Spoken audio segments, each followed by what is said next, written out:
Hello, जय हिंद मेरे प्यारे साथियों। तो आज की वीडियो में हम समझने वाले हैं कि ऑर्थो दर्पण के लिए फार्मूला 1/f=1/v+1/u कैसे सिद्ध करें। बिल्कुल आसान भाषा में आप समझ रहे हो, बिल्कुल इजी में हम समझेंगे आज दर्पण सिद्ध करना। ठीक है, तो बिना घबराए आप बिल्कुल दिल से इस वीडियो को देखिए और समझिए। तो चलिए दोस्तों शुरू करते हैं। ठीक है, हमें सिद्ध करना है कि 1/f=1/v+1/u। ये रहा आपके सामने ऑर्थो दर्पण का प्रतिबिंब, जिसमें आप देख सकते हो कि बहुत सारे बिंदु लिखे गए हैं। सारे बिंदु समझेंगे हम, ठीक है, बस घबराइए मत। ये देखिए M1 और M2 मान लीजिए कि हमारा क्या है, अवतल दर्पण। क्लियर है, P इसका ध्रुव है। P जो है हमारे अवतल दर्पण का क्या है, ध्रुव है। और P से लेकर बिंदु B तक इसका मुख्य अक्ष है। समझ में आ रही बात। AB एक वस्तु है, AB जो एक वस्तु है जिससे किरण होकर के जा रही है, बिंदु M से टकरा कर F से होते हुए निकल जा रही है। ठीक है, फिर एक किरण A से निकल रही है और बिंदु C से होती हुई दर्पण पे जाकर टकरा जा रही है, और टकरा के यह वहीं से रिटर्न हो जाती है, क्योंकि इसके नीचे 90 डिग्री का कोण बनता है। आप समझ रहे हो। तो यहाँ पे क्लियर है। देखिए P से F तक की बिंदु जो है फोकस दूरी होती है, और ये AB वस्तु है, B', A' वस्तु का प्रतिबिंब है। ठीक है, इस प्रकार आप उन लोगों का क्या है, ये अवतल दर्पण है। हमें फॉर्मूला यही सिद्ध करना है। तो चलो पैंट मोड़ लीजिए और लग जाइए साथ में। बिल्कुल हंसना मना। M1 M2 एक अवतल दर्पण है जिसका P ध्रुव है तथा वक्रता केंद्र C है। क्लियर, देखो P ध्रुव है, C वक्रता केंद्र है। ठीक है, शुरू करते हैं। देखो अब ये दो त्रिभुज लेंगे हम लोग। ठीक है, ABC और B', A', C, इन दोनों का हम करेंगे समरूप।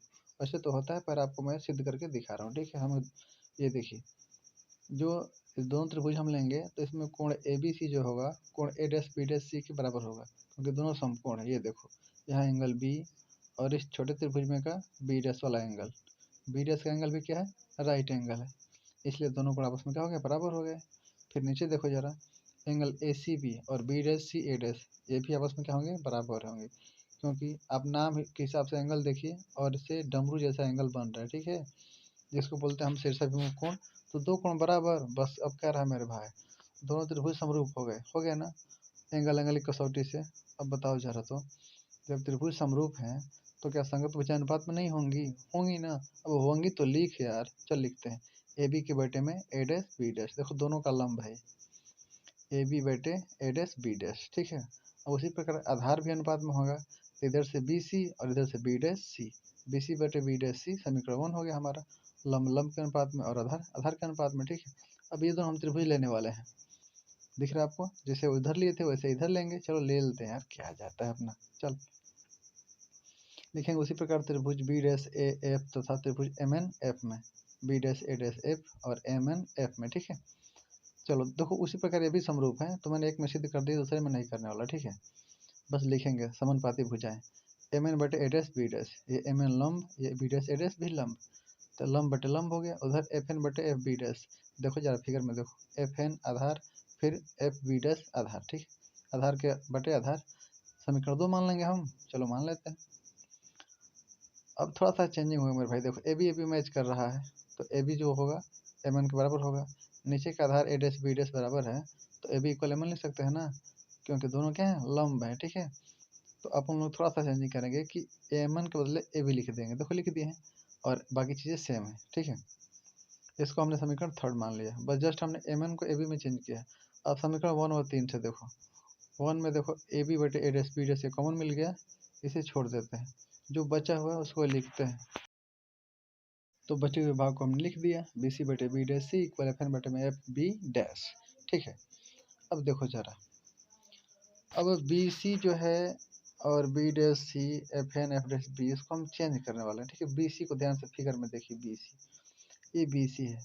अगर हमें BC निकालना है तो पूरा PB में से अगर हम PC हटा देंगे तो हमको क्या मिल जाएगा, BC। समझो यार, पूरा PB है, PC निकाल देंगे तो क्या बचेगा, BC। ठीक है, तो BC को क्या लिखेंगे हम, PB माइनस PC। देखो लिखेंगे BC को PB माइनस PC। क्लियर, अब B', देखो देखिए जरा, ये B' निकालना है हमको, तो PC में से, पूरा PC में से अगर हमको B' निकालना है तो PC में से हम क्या करेंगे, PB को घटा देंगे। समझ रहे हो बात, PC में से हम क्या करेंगे, PB' को घटा देंगे। बस इतनी सी बात करना है मेरे भाई, BC मिल जाएगा अपन लोग को, है कि नहीं। चलो एक बार घटाते हैं जरा, देखो तो हम लिखेंगे BC B' के लिए कि PC माइनस PB'।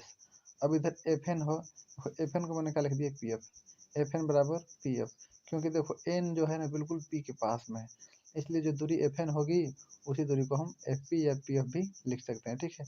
तो एफ एन के बदले हमने क्या लिख दिया पी एफ। अब देखिए F B dash, F B dash, F B dash हमको निकालना है, तो क्या करेंगे पूरा दूरी ले लेंगे पी बी डैश, इसमें से हम पी एफ घटा देंगे, ठीक है। P B dash minus P F जैसे ही करेंगे हमको क्या मिलेगा एफ बी डैश मिल जाएगा, तो हम लिख दिए P B dash minus P F. आपको समझना है, ठीक है। देखो P B minus P C, देखो पी बी है क्या, पी बी को ध्यान से देखिए फिगर में, ठीक है। पी बी को हम लिख सकते हैं माइनस यू और पी सी को माइनस आर, ये कैसे, ये कैसे मेरे भाई, देखो पी बी जो है पूरा हमारा क्या है मुख्य अक्ष है, समझ रहे बात। तो मुख्य अक्ष पे वस्तु है हमारा बी पे ए बी, तो पी से लेकर बी तक की कुल दूरी क्या होती है यू, और बाएं साइड में है तो निगेटिव, तो पी बी के लिए माइनस यू, और पी सी जो है अपन लोग का ये वक्रता केंद्र होता है, ये वक्रता त्रिज्या, तो उसको हम आर से दिखाते हैं, तो माइनस आर लिख दिए। अब देखो फिर से पी सी तो माइनस आर, अब P B dash, P B dash जो हमारा क्या है ये प्रतिबिंब की दूरी है, इसको हम भी से डिनोट करते हैं पर माइनस में, क्योंकि सब बाईं तरफ बन रहा है। अब पी एफ है, फोकस दूरी को क्या लिखते हैं हम एफ लिखते हैं, एफ लिख दिए माइनस एफ।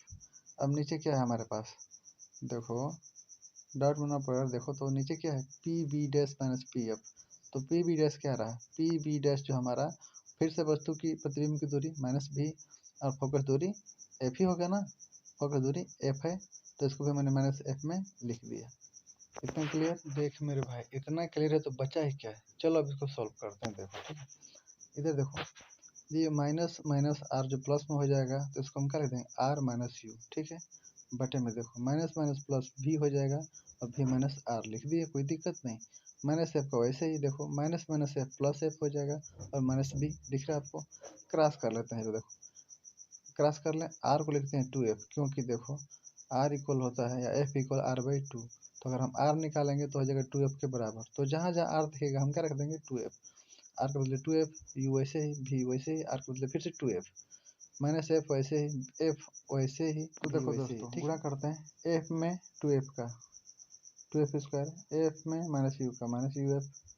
अब उधर देखो जरा, और एफ में टू एफ का टू एफ स्क्वायर हो गया, एफ में माइनस यू का यू एफ हो गया, और माइनस भी में टू एफ का तो माइनस टू भी एफ हो गया, माइनस भी में माइनस यू का तो प्लस यू भी हो गया, इक्वल। अब ये कर लेते हैं माइनस एफ में भी का तो माइनस भी एफ हो गया, माइनस एफ में माइनस टू एफ का तो प्लस टू एफ स्क्वायर, ये टू एफ स्क्वायर कैंसिल हो गया, बचा क्या है देखो minus U F minus two V F, ये वाला इधर आएगा तो घट के बचेगा कितना माइनस बी एफ बचेगा, ठीक है। और यू भी इक्वल जीरो, इतना समझ में आ रहा है बात।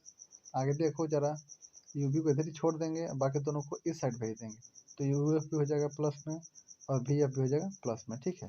लास्ट स्टेप बचा मेरे भाई, देखो पक्षों में यू भी एफ से भाग देने पर, ठीक है। तो देखो सबके बेटे में यू भी एफ लग जाएगा, सबके बेटे में देखो लग गया, इसके बेटे में भी लग गया, इसके बेटे में भी लग गया। अब देखो क्या क्या कट रहा है, यू भी से यू भी कैंसिल, वन बाई एफ बच गया इधर देखो, ठीक है। यू एफ से U F cancel, one by भी बच गया इधर देखो, भी एफ से भी एफ कट गया, वन बाई यू बच गया देखो। अब देखो बे जरा बच गया तो बचा क्या है, one by F equal one by भी प्लस वन बाई यू, यही तो सिद्ध करना था हमको अवतल दर्पण का सूत्र, और हमने कर दिया।